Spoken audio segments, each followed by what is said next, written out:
Le fait de vouloir concrétiser son idéal a de quoi remplir l'homme d'une satisfaction beaucoup plus grande. Il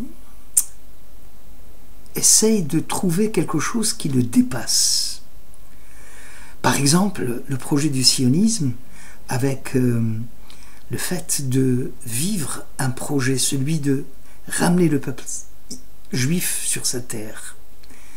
Et pour ces gens-là, pour ces premiers pionniers, pour ces gens pleins d'idéal, il n'y a pas de mission moindre, d'importance moindre qu'une autre. L'essentiel, c'est de servir un projet pour lequel ils consacrent l'essentiel de leur vie. Lorsqu'on a demandé à quelqu'un qu'est-ce que c'est et que une fonction dans un théâtre, par exemple, il dit qu'il n'y a pas de grands rôles et de petits rôles. Il y a de grands acteurs et de petits acteurs. C'est exactement ce que nous apprend ici Rabbeinu Bechaye. Il dit dans la Torah, le culte de Dieu,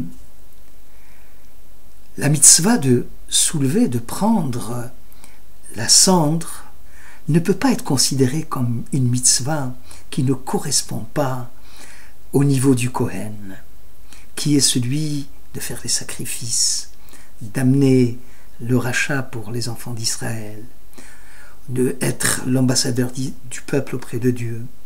Et comment peut-il s'abaisser à nettoyer l'autel, s'occuper de l'éloignement des déchets? N'est-ce pas mieux de donner cela à des femmes de ménage? La mitzvah, justement, est venue, la mitzvah de soulever, d'enlever la cendre par des habits sacerdotaux, celles avec lesquelles le Kohen travaille tous les jours, vient montrer en réalité qu'elle fait partie intégrante du service et qu'il n'y a pas de grand ou de petit service à l'intérieur du temple.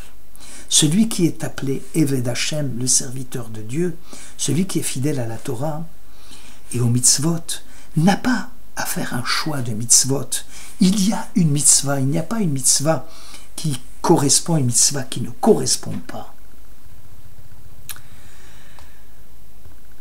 De plus, lorsqu'il s'agit d'enlever la cendre, c'est pour rappeler que un nouveau jour commence. Il ne faut pas rester avec la nostalgie du jour d'avant. Le fait de sortir la cendre, c'est montrer que nous remplissons la nouvelle fonction avec la même fraîcheur qu'au premier jour et que nous ne vivons pas avec une nostalgie de ce qui s'était fait la veille. Chaque jour est un projet nouveau. Chaque jour est un jour nouveau. Malheur au Kohen si il a des doutes et ou s'il reste uniquement dans une nostalgie passée. Et c'est ça, Ve'otzi et Hadeshen. Il faut qu'il sorte de l'autel tout ce qui rappelle le travail d'hier, pour que le travail d'aujourd'hui se fasse sur des bases neuves. C'est ce que nous dit le rabbin Hirsch, et que le fait d'enlever la cendre, de nettoyer le misbéach, chaque jour renferme en soi une idée fondamentale. C'est la lutte contre le travail routinier, la lutte contre la routine.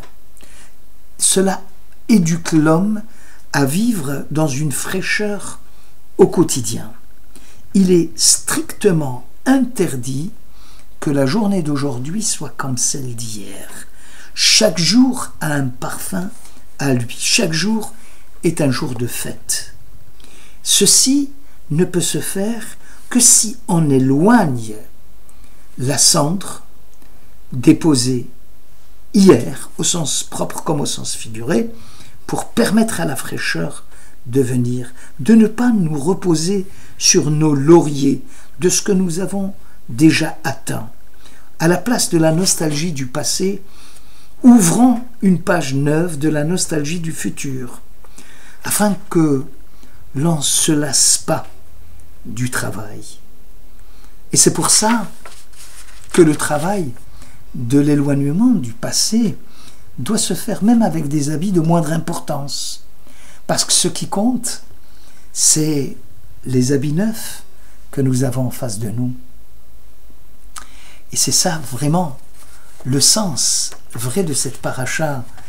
Et ce dont il faut se souvenir, il n'y a pas de mitzvah grande, petite, une mitzvah qui vaille la peine de la faire et une autre non.